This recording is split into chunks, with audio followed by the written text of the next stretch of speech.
हाँ बेटा, कल जो हमने पढ़ा effect of temperature over the states of matter, वहां से हमने बताया जब हम सॉलिड को हीट देते हैं वो कन्वर्ट होता है किसमें, लिक्विड में, और फिर उसको अगर और ज्यादा हीट देंगे तो अभी कन्वर्ट किसमें जाता है, गैस। तो क्या कोई इफेक्ट ऐसा है जो इसको रिवर्स कन्वर्जन बनाएगा, रिवर्स कन्वर्जन, ठीक है। हमने बताया था हीट से इफेक्ट्स होता है कि solid to liquid and liquid to, ये वाला जो है effect of pressure, effect of pressure over the states means it is reverse of the heat concept, reverse of the,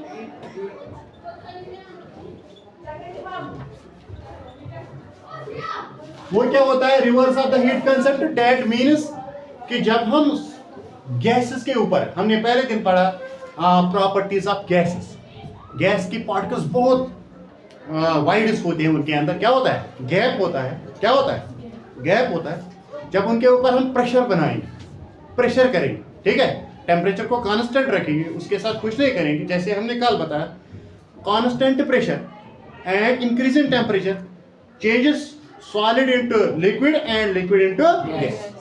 reverse का ये है, टेम्परेचर कुछ नहीं करना है, उसको कांस्टेंट रखना है, प्रेशर बढ़ाना है, प्रेशर सब्सटेंस यानी गैस के स्टेट के ऊपर जब हम प्रेशर करते हैं इसके जो स्पेस होते हैं वो कम होते हैं, ये जब इसके स्पेसेस कम हो जाएंगे वो कौन सा स्टेट एग्जिस्ट करेंगे, लिक्विड वाला। लिक्विड में अगर जब और दबाव करेंगे और प्रेशर बनाएंगे वो वापस जाएगा वही state that we called as solid. क्या होता है ना कन्वर्जन। हाँ, उधर हमने कहा हीट से कहाँ जाता है, solid to liquid and liquid to, और जब प्रेशर हम गैसेस के ऊपर करते हैं उनको कौन सा स्टेट बनता है, पहले लिक्विड। हाँ, उनके पार्टिकल्स क्या आएंगे, जब अगर हम कहेंगे कि ये दूर दूर होते हैं, इतने दूर होते हैं पार्टिकल्स, जब हम उनके ऊपर प्रेशर करेंगे तो ये थोड़ा थोड़ा ऐसे आएंगे नजदीक में, that will exist as liquid state, this is called as liquid. ठीक है बेटा, ये क्या था, गैस। तो अगर हम इसको पूरा और दबाव करेंगे, पूरा और दबाव करने के बाद हम कहेंगे कि this goes as solid, this called as, हाँ है ना, ये reverse of the heat effect, reverse of the है। तो यहां से हम बताएंगे कि क्या कोई स्टेट ऐसा हो है एग्जिस्ट इसमें होती है जो डायरेक्ट जाता है सॉलिड से गैस या गैस से सॉलिड। यस, एक स्टेट्स है, एक प्रोसेस है जिसको हम कहते हैं कि डायरेक्ट सॉलिड से गैस बनता है और गैस से वापस कहां जाता है, सॉलिड। बीच वाला स्टेट इसमें एग्जिस्ट नहीं होता है, ठीक है। मगर अगर हम इसको पूरा गौर से देखेंगे, पूरा ऑब्जर्व करेंगे, हम कहेंगे कि इसका लिक्विड स्टेट एग्जिस्ट होता है, जो मैंने यहाँ नोट पॉइंट लिखा है, इसका लिक्विड स्टेट एग्जिस्ट होता है मगर रहता है इतने कम टाइम में, that we called as very very short time.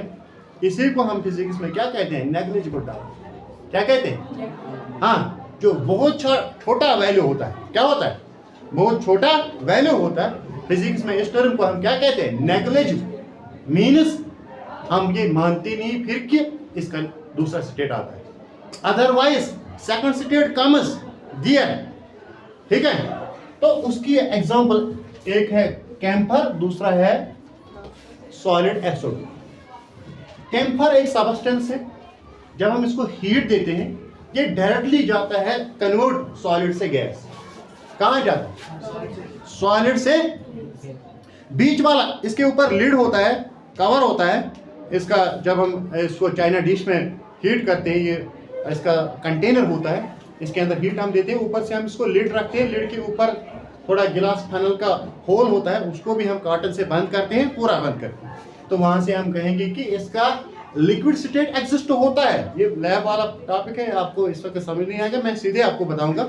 हाँ, कैम्फर को जब हम हीट नीचे देते हैं डायरेक्ट इसका गैस बनता है, डायरेक्ट इसका, हाँ, अगर हम पूरा ऑब्जर्व करेंगे, पूरा गौर से बस बताएंगे कि डायरेक्ट इसका गैस नहीं बनता, पहले बनता है लिक्विड वाला स्टेट, मगर वो इतने कम टाइम में रहता है, कम टाइम में हम उसको ऑब्जर्व नहीं करते, hence we say that it goes directly convert into solid into gas. एक एग्जांपल ये, दूसरा वाला ये है solid SO2, solid solid SO2 का मतलब हो गया कि जब यहां से जाता है इसको बनता है, हाँ अभी हमने बताया सॉलिड टू गैस, ठीक है, सॉलिड टू, तो इसको बनता है gas to solid, gas to, अगर SO2 होगा, SO2 नहीं सॉरी CO2 होगा गैस, क्या होगा CO2 होगा, इसके ऊपर हम प्रेशर करते हैं, इसको डायरेक्ट बनता है सॉलिड, इसको क्या बनता है डायरेक्ट।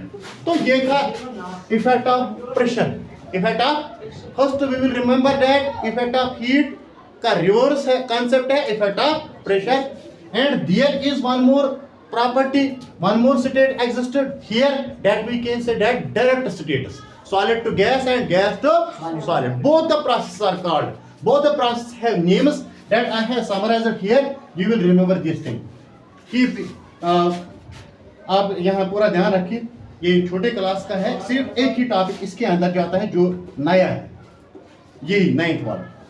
जब हम कहेंगे सॉलिड को बनता है लिक्विड, सॉलिड को बनता है, ठीक है, इस प्रोसेस को हम कहते हैं फ्यूजन, मेल्टिंग, क्या कहते हैं मेल्टिंग भी कहेंगे, ठीक है। जब लिक्विड को बनता है गैस, उसको हम कहते हैं वेपराइजेशन भी और इवापोरेशन भी, वेपराइजेशन भी कहते हैं, इवापोराइजेशन, ठीक है।